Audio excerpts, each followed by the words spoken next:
Siamo alla vigilia di Natale. Milioni di italiani questa sera, come da tradizione, siederanno alla tavola della festa, una cena il cui simbolo è l'abbondanza. Ma quest'anno? Siamo andati a vedere come si stanno preparando gli agrigentini.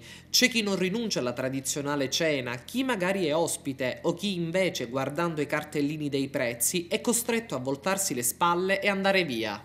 Questa sera sono invitata, quindi non cucino, sono delle piccole cose che mancavano, per cui va bene così. Rispetto allo scorso anno la spesa che lei ha effettuato è aumentata o è diminuita? No, devo dire la verità, cioè noi siamo pochi in famiglia, per cui sì e no è la stessa, faccio sempre la stessa spesa, ecco, per questo. Quindi il fattore crisi non ha inciso più di tanto nel suo caso? Ma le cose si devono acquistare, quindi anche con la crisi o non in crisi devi mangiare, per cui... Un po' di salsiccia, delle mozzarella, qualcosa mista.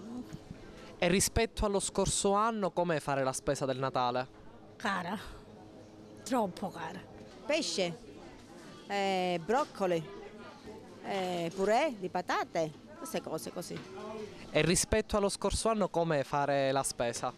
Ma insomma, un po' più cara, però ci adattiamo, ci dobbiamo adattare, qualsiasi cosa. E sempre le solite cose, broccoli e baccalà, tutte la solita routine. Più che altro per stare insieme in famiglia e abbiamo qualche cosa da discutere e così passiamo la serata. E il fattore crisi economico rispetto all'anno scorso come affrontare?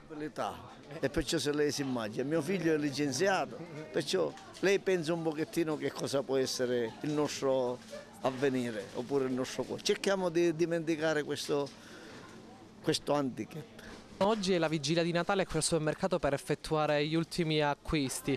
Come sta andando? Cosa prevede il menù di questa sera? Niente, che menù c'è stasera? Questa cosa che c'è, che menù ci avessi stasera?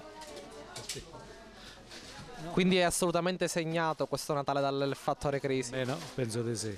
E cosa prevede il suo menù? Questa sera cosa preparerà? A base di pesce e poi i formaggi, le verdure, tutto questo. E il fattore crisi ha inciso sulla spesa di quest'anno?